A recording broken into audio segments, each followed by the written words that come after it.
Bonjour Jérémy Charbot, merci d'être avec nous sur Westrack. Aujourd'hui, on vous reçoit à l'occasion de la sortie prochaine d'un livre de photographie autour du quartier Saint-François au Havre. Vous avez réalisé ce travail entre 2020 et 2023, 3 ans pour créer La Furie et la Foi. Ça paraît aux éditions Emeria.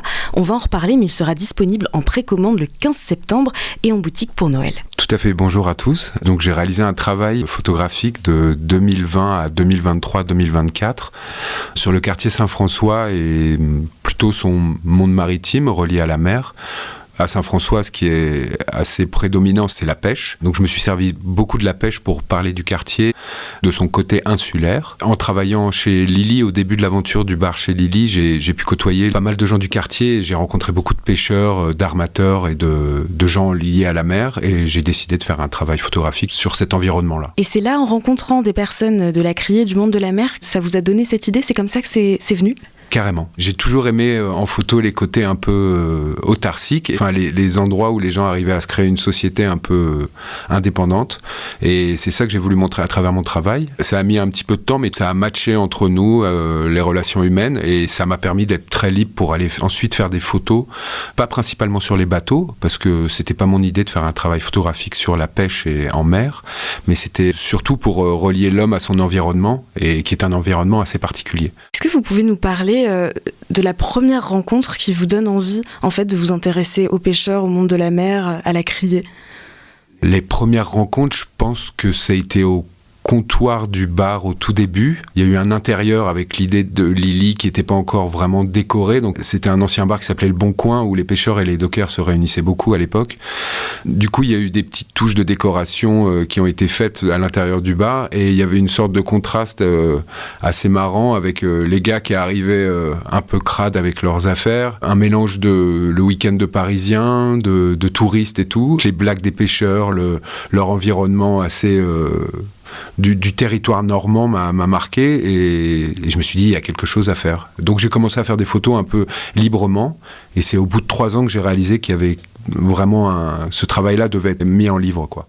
Ça a été facile de s'immerger avec les pêcheurs, de les convaincre d'avoir un regard photo posé sur eux? Oui, en fait, ça s'est fait très très naturellement. Quand je travaillais chez Lily, j'avais toujours mon appareil derrière le bar. J'ai commencé à faire des photos derrière le comptoir, quand eux buvaient des verres ou des choses comme ça. Et par la suite, bien évidemment, je suis sorti et c'est là où je me suis baladé pas mal sur la criée et sur le port de pêche, qui est un petit port de pêche, en plus assez urbanisé parce qu'on est au bord d'un rond-point, plus la mer, plus les bateaux pour aller en Angleterre avec le Brittany Ferries.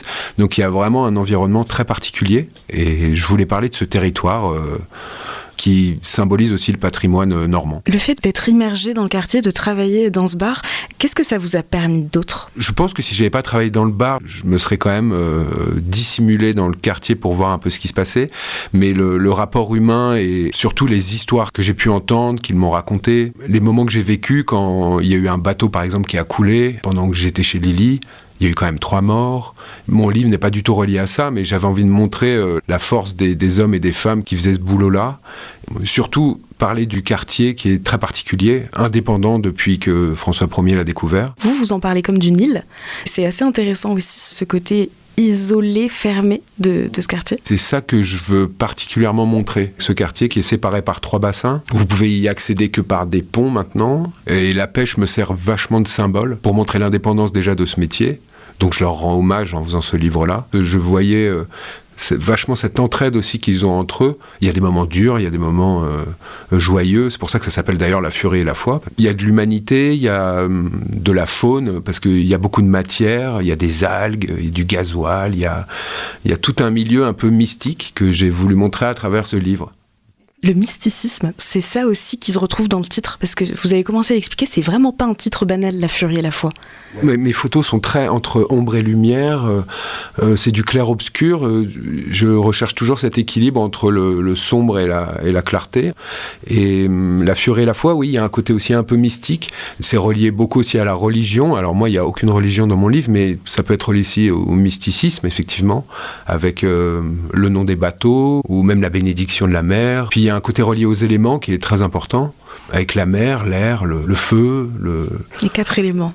Les 4 éléments. François Ier, en plus, ce qui est marrant, c'est qu'il avait comme symbole la salamandre avec le feu. Il y a un côté du quartier aussi qui a été détruit pendant la guerre, donc il y a un côté un peu phénix, parce qu'il est ressorti pour revivre.